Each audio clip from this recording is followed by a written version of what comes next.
le blessure était tellement, je ne sais pas si il croyait d'épaissir un animal.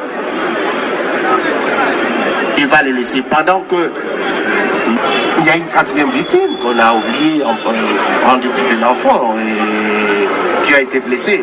Il y a M. Déo qui l'a donné des coups mortels que nous signalons au ministère public, qui est aussi dans un état alité. Et l'enfant, quand il sortit, voulant dire à son père quelque chose, lui lança la machine, les mêmes couteaux qui le blessa au pied, et nous vous disons cette victime est ici quelque part.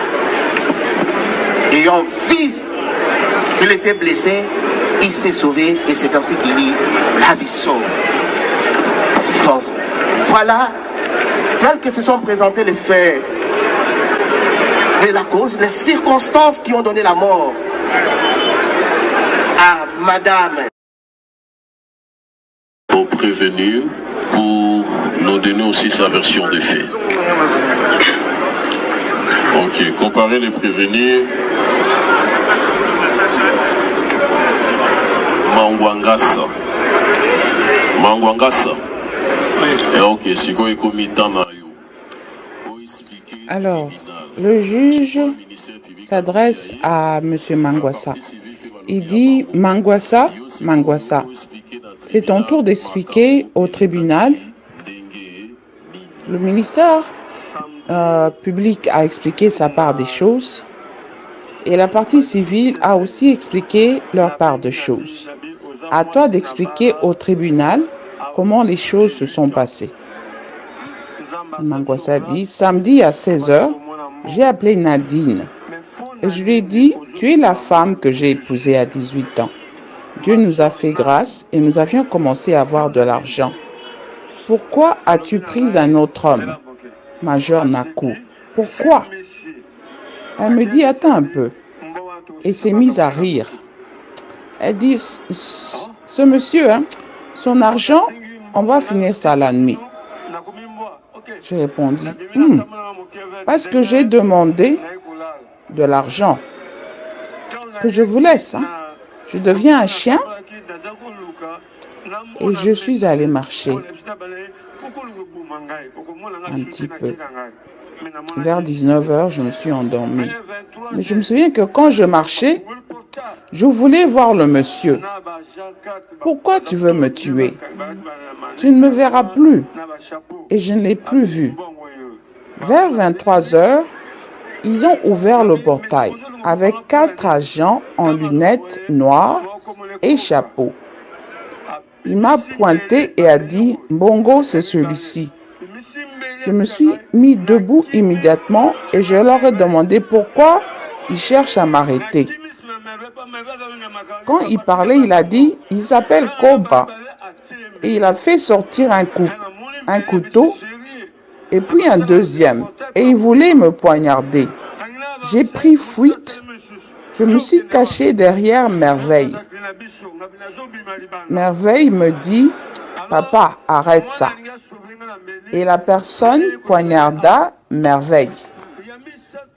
Moi, quand j'ai vu ça, je me suis dit, ah, ça c'est sérieux, Je regardais le portail pour fuir. Une autre personne me bloqua et me dit, toi tu vas où? Je lui répondis, je sors dehors. Alors l'enfant chercha à me sauver du couteau et le couteau lui a pénétré de ce côté ici à l'épaule. La troisième fois, j'ai essayé de fuir. Le couteau m'a percé ici. Il pointa vers son poignet. Si vous me permettez de vous montrer. Il va montrer au juge et le juge lui répond, je ne vois rien de grave là.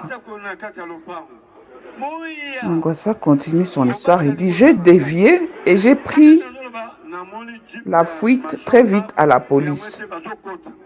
Je leur ai dit, quelqu'un vient de tuer 3 personnes. Cachez-moi. Je leur ai dit, la mort est là-bas dans la parcelle. Venez protéger ma famille. Pendant que je parlais, je vois la jeep du major et ses soldats qui entraient. J'ai dit aux policiers, même si tu es seul, Fais un effort pour arrêter M. Nakou. Comme ça, il y aura une preuve. Le policier n'a rien fait. Ils ont pris le chemin du bas et m'ont emmené à la police proche de la rivière Kalamo. Quand ils ont vu un grand rassemblement de la foule, ils ont dit « On ne peut pas te garder ici, il faut qu'on aille ailleurs. » J'ai oublié un endroit où ma femme a dit à Major Nakou, « Si tu laisses Mangwassa partir, si tu laisses Mangwassa partir, le secret sera dévoilé. Le secret sera dévoilé. » J'ai dit à Nadine, « Tu veux me tuer pour l'argent? Est-ce que je ne suis pas un homme? »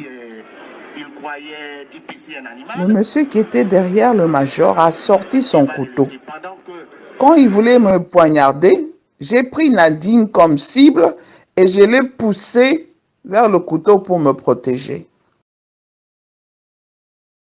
Je me suis calmée.